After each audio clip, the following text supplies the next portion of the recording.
tell me about the Roxy? Well, it's a place that you can come to, and after a week of being, I guess, a busboy, a waitress, a hairdresser, a dancer, a mother, a husband, you know, any of those things, and get it on, get rid of it, you know, and dance it away.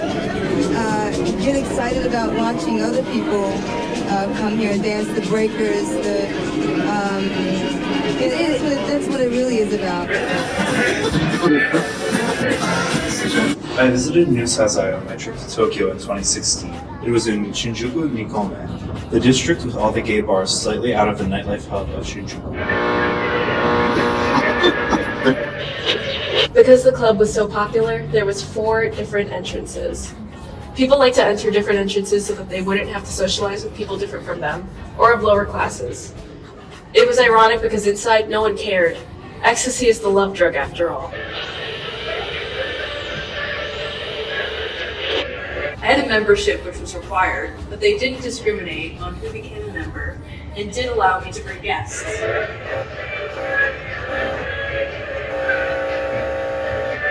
The bar was clearly designed to be familiar to gay nightclubs in other countries. I felt like I was in Hell's Kitchen.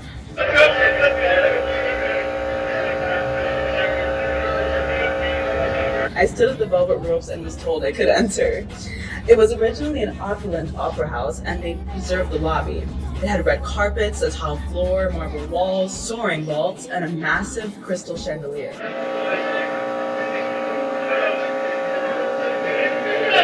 I climbed up the unassuming staircase, easy to miss, and entered the second floor space. The bar was in a Zakyo building, a small-scale multi-tenant building that had historically been used for prostitution.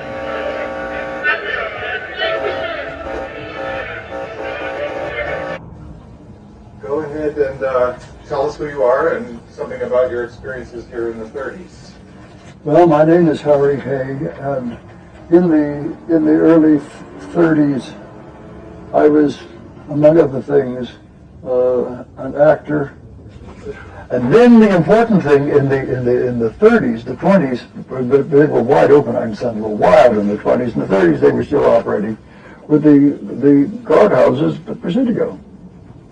And there was the Geary Street guardhouse was very well known. And what was particularly interesting about the guardhouse was that you went to that particular guardhouse on the Presidio guardhouse on Geary, on Wednesday nights. Because on Wednesday nights, the guy who was in charge of the guardhouse was friendly. And so consequently, dates could be made by other people. He would he would have friends who would be in the regular army, who would be interested in being fiddled with, shall we say, or whatever. And so that they would be in and around the guardhouse that night, and you would make a date with various people. So that the guardhouse on Wednesday night was the particular place. So the guardhouse, actually the gate, the door, the little house at the gate. Right. So you just know to show up there at a certain time. Yeah, and get friendly with him, and at about 9 o'clock, all of a sudden somebody would come in with a message, or bring cigarettes, or coffee, or whatever, right. And then you would leave with him, you know. And did you go on to the Presidio to do these? In the bushes, sweetie.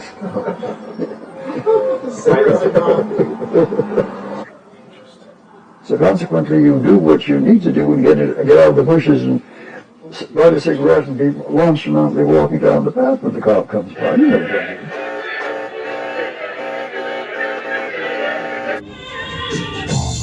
Well, everything's going off to the Roxy now. What do you reckon of that? The Roxy's great. It's a really good place. It's a lot different than Danceteria because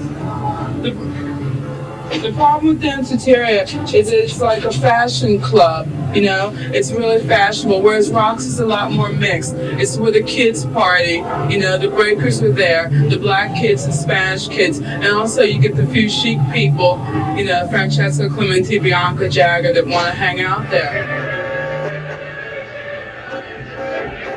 I continued further through a long hallway into domed vastness with unknowable edges. This was the main dance floor, a massive space with 85-foot ceilings. It used to be majority gay customers, but now is only a small percentage as the bar gains notoriety. I really like sort of, let's say, transvestite singers playing accordion and things like that that are homely, that are reachable for everybody, that makes everybody feel like right. Yes. I think the only reason I got in was because I was close friends with some local celebrities at the time.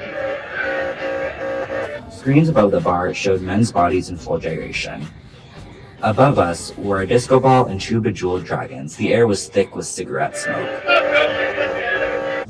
This is a place where anything goes, from improv bands to Diamante Galas to the funkiest thing happening on the street.